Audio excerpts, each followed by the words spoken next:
ফের বীরভূমে বোমা বিস্ফোরণে হাত উড়ল এক যুবকের। বীরভূমের নলহাটির 12 নম্বর ওয়ার্ডের ঘটনা। গুরুতর আহত যুবক ভর্তি রয়েছেন রামপুরহাট মেডিকেল কলেজ হাসপাতালে।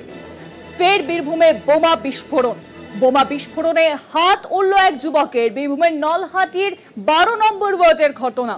গুরুতর আহত যুবক ভর্তি রামপুরহাট মেডিকেল কলেজ হাসপাতালে।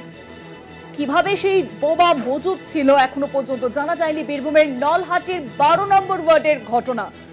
বীরভূমে ফের বোমা বিস্ফোরণ।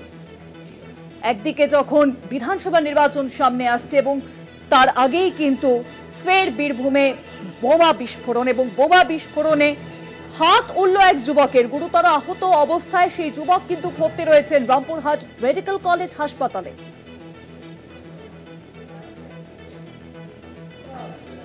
বীরভূমের আগে আমরা দেখেছি যে ড্রাম ভর্তি বোমা উদ্ধার হয়েছে, বিস্ফোরণের খবরও সামনে আসে এবং ফের বীরভূমে বোমা বিস্ফোরণের খবর।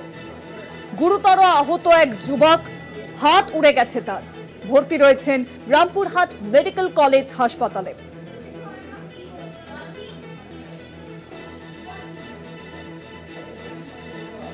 বীরভূমে ফের বোমা বিস্ফোরণ এবং বিস্ফোরণের জেরে হাত উড়ল এক যুবকের।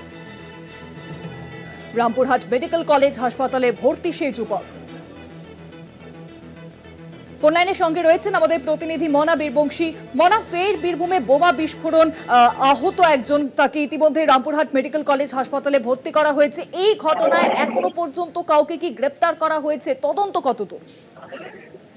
দেখো, এই মুহূর্তে দাঁড়িয়ে যেটি নিঃসন্দেহে গুরুত্বপূর্ণ বলা যেতে পারে সেটি হচ্ছে যে কি কারণে মূলত এই যুবকের হাত উড়ে গেল, এটা এখন সবচেয়ে বড় প্রশ্ন। তার কারণ হচ্ছে বীরভূমের নলহাটি থানার অন্তর্গত যে 12 নম্বর ওয়ার্ড, নলহাটি পুরসভা, সেই 12 নম্বর ওয়ার্ডে মূলত এই ঘটনাটি ঘটেছে। দেখো, আমরা যেটা জানতে পারছি যে আহত যুবক, যার বোমের আঘাতে হাত উড়েছে, হাতের মুঠো কবজি উড়েছে, তার নাম হচ্ছে শিলন শেখ। দেখো, অবশ্যই আজকে সকালেই আমরা সকলেই সংবাদ মাধ্যমের কর্মীরা এই খবর পেয়ে কিন্তু ঘটনাস্থলে পৌঁছই, অর্থাৎ নলহাটি থানার অন্তর্গত যে 12 নম্বর ওয়ার্ড, সেখানে কিন্তু পৌঁছই। কিন্তু দেখো, তাৎপর্যপূর্ণভাবে সেখানকার মানুষজন সম্পূর্ণভাবে মুখে কুলু পড়েছেন। দেখো, এই যে শিলন শেখ রয়েছে, এই শিলন শেখ এই মুহূর্তে দাঁড়িয়ে রামপুরহাট মেডিকেল কলেজ হাসপাতালে ভর্তি। তার হাতের ডান দিকের অংশ উড়ে গেছে একেবারেই।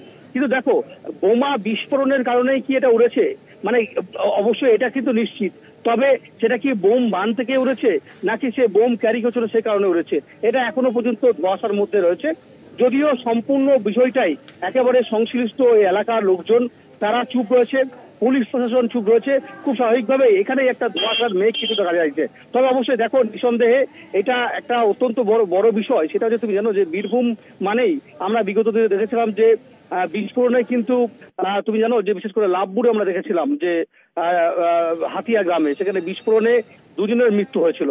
তারপরে বিস্ফোরণে একাধিক জায়গায় লাভপুরেও কিন্তু ব্লাস্ট হয়ে মৃত্যু ছিল। এরপরে আমরা দেখতে পাচ্ছি যে নলহাটিতে, বীরভূমের নলহাটিতে, সেখানে পুরসভার 12 নম্বর ওয়ার্ডে এরকম ধরনের একটি ঘটনা ঘটলো। এই শিলন শেখের হাতের কবজি উড়ে গেল। কিন্তু তাৎপর্যপূর্ণভাবে পুলিশ চুপ, এলাকাবাসী চুপ।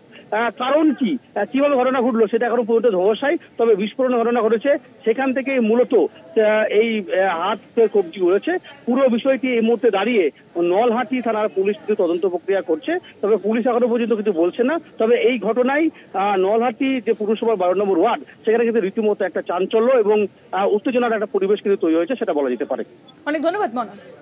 ফোন লাইনের সঙ্গে ছিলেন আমাদের প্রতিনিধি মনা বীরবংশী। তাহলে কি বোমা বাঁধতে গিয়ে এই বিস্ফোরণ? এখন কিন্তু সেই অভিযোগ সামনে আসছে, কারণ বীরভূমে ফের বোমা বিস্ফোরণ এবং বোমা বিস্ফোরণে হাত উড়ল এক যুবকের। ঘটনার তদন্ত চলছে। বোমা বাঁধতে গিয়ে বিস্ফোরণ ঘটেছে কিনা সেদিকেও কিন্তু তদন্ত চলছে।